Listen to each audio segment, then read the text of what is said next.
जज साहब गलती कर दी, सुप्रीम कोर्ट में क्यों बोले सीएम केजरीवाल। ध्रुव राठी के वीडियो शेयर करने से पहले सावधान, कहीं आपको भी केजरीवाल की तरह शर्मिंदा न होना पड़े। ध्रुव राठी के वीडियो शेयर करना मान के लिए कितना हानिकारक होता है, आज ये अरविंद केजरीवाल को मालूम पड़ गया। तो हुआ यूं कि 2018 में केजरीवाल ने यूट्यूबर ध्रुव राठी का एक वीडियो रीट्वीट कर दिया था। इस वीडियो में ध्रुव राठी ने बीजेपी आईटी सेल और कार्यकर्ता पर झूठे बेबुनियाद अनर्गल आरोप लगाए थे, जिसके बाद बीजेपी कार्यकर्ता ने केजरीवाल के खिलाफ शिकायत दर्ज करवाई और मानहानि का केस ठोक दिया। इस केस में पहले निचली अदालत, फिर हाई कोर्ट को और अब सुप्रीम कोर्ट में केजरीवाल की किरकिरी हुई है। सुप्रीम कोर्ट में सजा के डर से केजरीवाल ने अपनी गलती कबूल कर ली है और कहा है कि उन्होंने यूट्यूबर ध्रुव राठी के इस वीडियो को रीट्वीट करके गलती की है। मानहानि के एक मामले में सुप्रीम कोर्ट में सुनवाई के दौरान दिल्ली के मुख्यमंत्री अरविंद केजरीवाल ने गलत काम करने की बात स्वीकार की है। भाजपा आईटी सेल से जुड़े मानहानि केस में दिल्ली के मुख्यमंत्री अरविंद केजरीवाल ने अपनी गलती स्वीकार की है। आम आदमी पार्टी के राष्ट्रीय संयोजक ने सुप्रीम कोर्ट में कहा कि उन्होंने अपमानजनक वीडियो को रीट्वीट करके गलती की।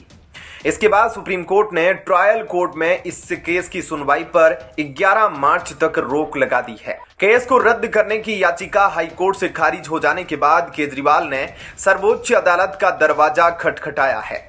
मामला 2018 का है। दिल्ली के मुख्यमंत्री ने यूट्यूबर ध्रुव राठी का एक video social media platform x पर रीट्वीट किया था। Social media page I support Narendra Modi के फाउंडर विकास संकरत्यानंद ने केजरीवाल के खिलाफ मानहानि का केस किया था। उन्होंने दावा किया था कि राठी ने एक वीडियो में उन पर अपमानजनक आरोप लगाए थे और दिल्ली के मुख्यमंत्री ने बिना तथ्यों को परखे वीडियो को शेयर किया। विकास ने कहा कि इससे उनकी छवि को ठेस पहुंची। अदालत ने 5 फरवरी 2024 को एक फैसले में अपने फैसले को बरकरार रखा, जिसमें कहा गया था कि कथित रूप से अपमानजनक सामग्री को दोबारा पोस्ट करना मानहानि होगी। इसमें इस बात पर जोर दिया गया कि सामग्री साझा करने वाले व्यक्तियों को जिम्मेदारी उठानी चाहिए, खासकर जब उनके पास इसकी सत्यता के बारे में जानकारी का अभाव हो।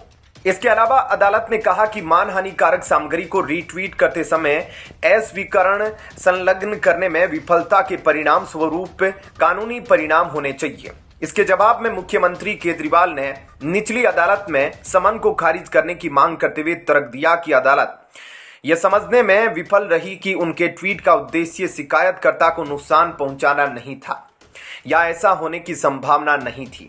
शिकायतकर्ता ने दावा किया कि जर्मनी में रहने वाले राठी ने यूट्यूब पर बीजेपी आईटी सेल पार्ट 2 शीर्षक से एक वीडियो पोस्ट किया था, जिसमें कथित तौर पर झूठे और अपमानजनक आरोप लगाए थे। ऐसे में क्या कहना है आपका, इस पर कमेंट सेक्शन में अपनी राय जरूर दीजिएगा। जय हिंद, जय भारत। बड़ी खबर झारखंड से है, जहां लोकसभा चुनाव से पहले कांग्रेस को बड़ा झटका लगा है। लोकसभा चुनाव 2024 से पहले झारखंड में कांग्रेस पार्टी को जोरदार झटका लगा है। झारखंड प्रदेश कांग्रेस की सीनियर लीडर और सिंहभूम लोकसभा क्षेत्र की सांसद गीता कोड़ा ने भारतीय जनता पार्टी भाजपा का दामन थाम लिया है। उन्होंने सोमवार 26 फरवरी को भाजपा की सदस्यता ग्रहण की। प्रदेश भाजपा अध्यक्ष बाबूलाल मरांडी ने उन्हें रांची स्थित प्रदेश पार्टी मुख्यालय में पार्टी में शामिल करवाया। बता दें कि भारतीय राष्ट्रीय कांग्रेस के महासचिव सह संगठन प्रभारी केसी वेणुगोपाल दिल्ली में झारखंड कांग्रेस के प्रदेश अध्यक्ष और प्रभारी के साथ लोकसभा चुनाव की रणनीति पर चर्चा कर रहे थे। इधर मधु कोड़ा की पत्नी गीता कोड़ा ने कांग्रेस का हाथ छोड़कर कमल फूल थाम लिया। बता दें कि केसी वेणुगोपाल के दिल्ली स्थित आवास पर आज प्रदेश प्रभारी गुलाम अहमद मीर और प्रदेश अध्यक्ष राजेश ठाकुर ने मुलाकात की। झारखंड प्रदेश अध्यक्ष और झारखंड प्रभारी ने झारखंड में संगठन और सरकार द्वारा किए जा रहे कार्यों की विस्तृत जानकारी भी उन्हें दी। साथ ही आगामी लोकसभा चुनाव की तैयारी पर विशेष चर्चा की। गीता कोड़ा के भाजपा में शामिल होने की चर्चा लंबे अरसे से चल रही थी। हालांकि गीता कोड़ा ने कभी खुलकर यह नहीं कहा कि वह कांग्रेस छोड़ेगी या भाजपा में शामिल होगी। जब भी उनसे भाजपा में शामिल होने के बारे में पूछा गया तो उन्होंने इससे इनकार किया। हालांकि काफी दिनों से वे पार्टी के कार्यक्रमों से दूरी बनाकर चल रही थी। यहां तक कि पिछले दिनों प्रभारी की बैठक में भी शामिल नहीं हुई थी। गीता कोड़ा सिंहभूम से लोकसभा पहुंचने वाली पहली सांसद है। उन्होंने 2019 के लोकसभा चुनाव में एनडीए प्रत्याशी और तत्कालीन बीजेपी के प्रदेश अध्यक्ष लक्ष्मण गिलुवा को हराया था। इससे पहले 2014 के लोकसभा चुनाव में लक्ष्मण गिलुवा ने गीता कोड़ा को हराया था। वहीं 2009 में हुए झारखंड विधानसभा चुनाव में गीता कोड़ा ने 25,000 वोटों के अंतर से जीत हासिल की थी। उस समय उन्होंने झारखंड की सबसे कम उम्र की विधायक होने का रिकॉर्ड भी उनके नाम दर्ज किया था। गीता कोड़ा की उस समय उम्र 25 साल थी। साल 2018 में गीता कोड़ा कांग्रेस में शामिल हो गई थी। बता दें कि गीता कोड़ा का जन्म 26 सितंबर 1983 को मेघाहातुबुरु नाम के जिले में हुआ था। उन्होंने इंटरमीडिएट तक की पढ़ाई की है। 2009 में जब मधु कोड़ा को भ्रष्टाचार के मामले में जेल जाना पड़ा, तब गीता कोड़ा ने राजनीति में कदम रखा था। अब उन्होंने कांग्रेस से इस्तीफा देकर बीजेपी का दामन थाम लिया है। वहीं इससे पहले लोकसभा चुनावों के साथ अरुणाचल प्रदेश में विधानसभा चुनाव भी होने हैं। इन चुनावों से पहले कांग्रेस पार्टी को झटका लगा है। पार्टी के 2 विधायक बीजेपी में शामिल हुए हैं। इसके साथ ही एनपीपी के भी 2 विधायक बीजेपी में शामिल हुए हैं। रविवार को इन चारों विधायकों ने मुख्यमंत्री पेमा खांडू की उपस्थिति में भारतीय जनता पार्टी की सदस्यता ग्रहण की। ऐसे में क्या कहना है आपका इस खबर पर कमेंट सेक्शन में अपनी राय जरूर दीजिएगा। जय हिंद, जय भारत। यूपी के पीलीभीत से बीजेपी सांसद वरुण गांधी आज अपनी पार्टी के नेताओं के साथ एक मंच पर दिखे। उन्होंने मंच से पीएम मोदी की तारीफ भी की, जिसको लेकर चर्चाओं का बाजार गर्म हो गया है। माना जा रहा है कि बीजेपी और वरुण गांधी में सब कुछ ठीक हो गया है। दरअसल इससे पहले वरुण कई मौकों पर अपनी ही सरकार को घेरते दिखाई दिए हैं। बता दें कि आज भारत अमृत योजना के तहत पीएम मोदी रेलवे स्टेशनों का वीडियो कॉन्फ्रेंसिंग के जरिए शिलान्यास कर रहे थे।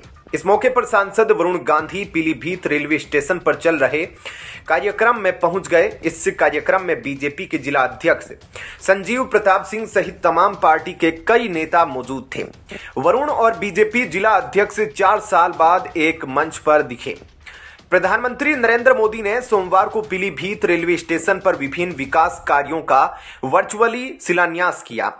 अमृत भारत स्टेशन योजना के तहत रेलवे स्टेशन पर 16.7 करोड़ रुपए की लागत से विभिन्न कार्य कराए जाने हैं। स्टेशन पर आयोजित शिलान्यास कार्यक्रम में सांसद वरुण गांधी समेत भाजपा जिला अध्यक्ष संजीव प्रताप सिंह, पालिका अध्यक्ष डॉक्टर आस्था अग्रवाल, पूर्व विधायक किशनलाल राजपूत व रेलवे के अधिकारी मौजूद रहे। भाजपा जिला अध्यक्ष समेत तमाम नेताओं ने सांसद वरुण गांधी का स्वागत किया। सांसद वरुण गांधी ने प्रधानमंत्री मोदी की तारीफ की। सांसद वरुण गांधी ने प्रधानमंत्री मोदी की जमकर तारीफ की। पीलीभीत स्टेशन पर विकास कार्यों के शिलान्यास के लिए आभार जताया। सांसद ने कहा कि जिले के लिए मजबूत उपलब्धि है। उन्होंने कहा कि हमारा देश तेजी से तरक्की कर रहा है, पूरी दुनिया में अपनी छाप छोड़ रहा है। उन्होंने कहा कि दुनिया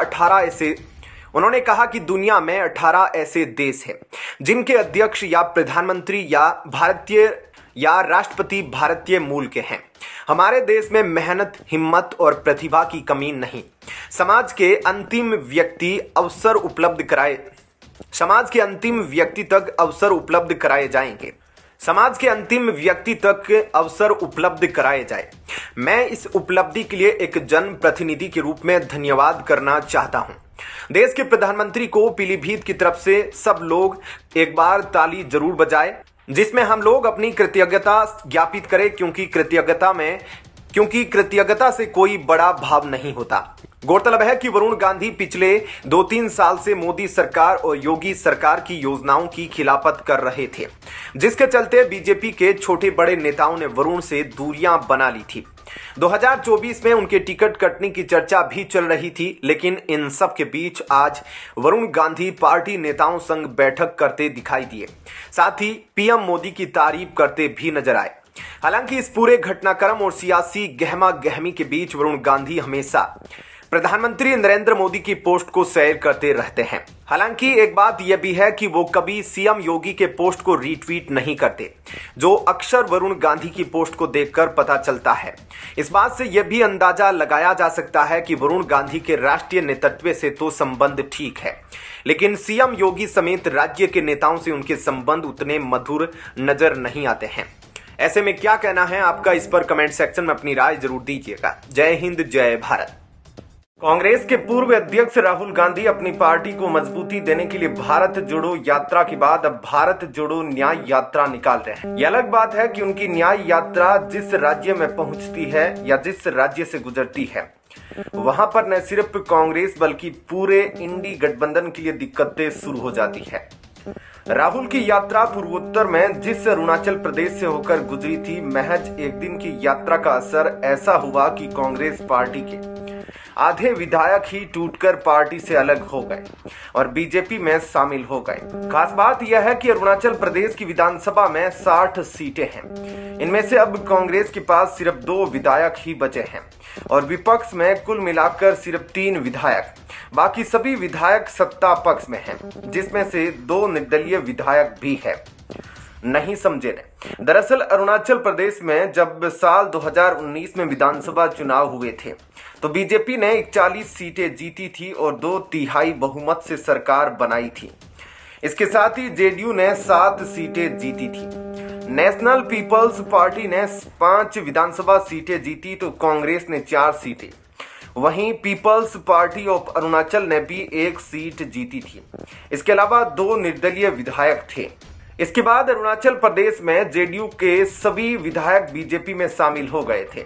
पीपल्स पार्टी का विधायक भी बीजेपी में शामिल हो गया था। एनपीपी वैसे भी एनडीए का हिस्सा है। ऐसे में कांग्रेस के 4 विधायक ही विपक्ष में बैठे थे। एक निर्दलीय विधायक बाद में टीएमसी में शामिल हो गया था। कुल 5 विपक्षी विधायकों वाली अरुणाचल प्रदेश में अब कांग्रेस के 2 ही विधायक बचे हैं तो टीएमसी का 1। बाकी के 2 निर्दलीय विधायक सरकार को समर्थन दे रहे हैं।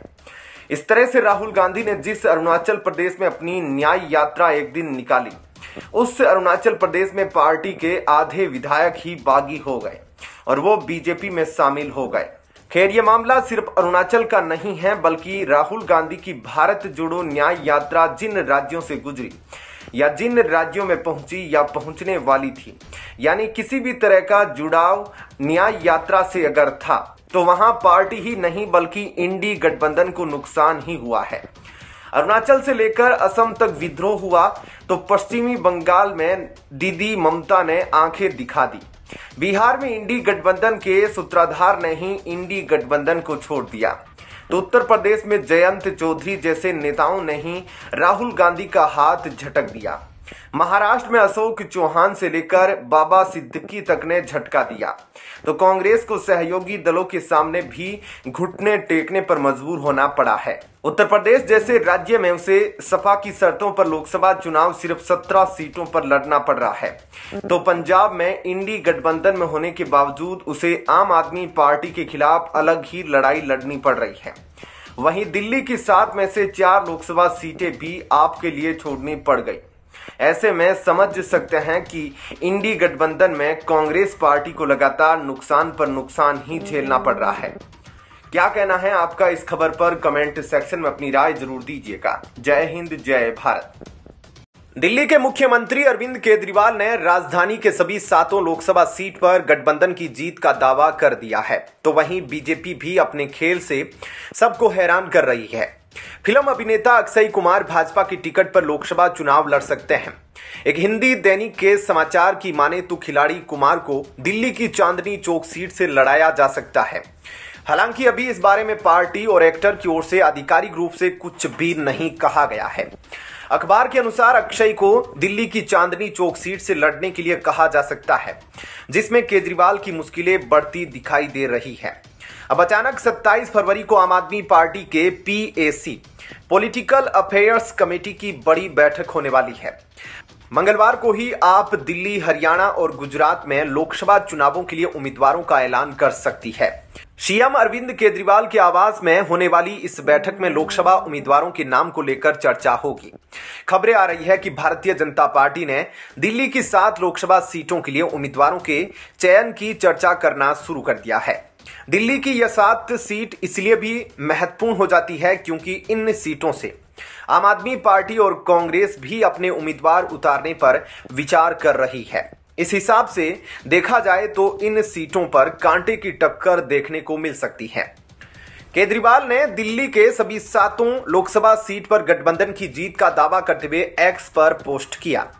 दिल्ली की 7 सीट इंडिया गठबंधन जीतेगा। हम दिल्ली वालों के विकास और तरक्की के लिए काम करते हैं। बीजेपी वाले दिल्ली को बर्बाद करने में लगे हैं या दिल्ली वालों को दुखी करने में लगे रहते हैं। मारने वालों से राहत देने वाला बड़ा होता है। कांग्रेस और आम आदमी पार्टी ने शनिवार को दिल्ली, गुजरात, गोवा और हरियाणा में सीट बंटवारे की घोषणा की थी। दिल्ली में आप 4 और कांग्रेस 3 सीट पर चुनाव लड़ेगी। इसके साथ ही आम आदमी पार्टी गुजरात की भरूच और भावनगर सीट और हरियाणा की कुरुक्षेत्र लोकसभा सीट पर भी चुनाव लड़ेगी। पंजाब की सभी 13 लोकसभा सीटों पर दोनों पार्टियों ने अलग अलग चुनाव लड़ने का फैसला किया है। हालांकि चंडीगढ़ लोकसभा चुनाव में कांग्रेस अपना प्रत्याशी उतारेगी। उल्लेखनीय है कि 2014 और 2019 में भाजपा यहां 7 सीटों पर विजयी रही थी। इनमें से एक चांदनी चौक की सीट के लिए अक्षय कुमार का नाम सामने आ रहा है। दैनिक नवभारत की एक रिपोर्ट में कहा गया है कि भाजपा अक्षय कुमार को चांदनी चौक से चुनाव लड़ा सकती है। भाजपा नेता और पूर्व केंद्रीय मंत्री डॉक्टर हर्षवर्धन ने 2014 और 2019 में 2 बार सीटें जीती। उससे पहले यह सीट 2004 और 2009 में कांग्रेस के पास थी। सन 2019 में भी अक्षय कुमार की चुनाव लड़ने की बहुत खबरें सामने आई थी, लेकिन उस समय उन्होंने चुनाव नहीं लड़ा। उल्लेखनीय है कि अक्षय कुमार और भाजपा के बीच बहुत मधुर संबंध है और संभव है कि अक्षय आगामी चुनाव में वोट मांगते दिखाई दे। वैसे भी अक्षय कुमार का करियर उतार पर चल रहा है। केसरी के बाद से उनकी कोई फिल्म बड़ी सफलता प्राप्त नहीं कर पाई है। क्या कहना है आपका इस खबर पर कमेंट सेक्शन में अपनी राय जरूर दीजिएगा। जय हिंद, जय भारत।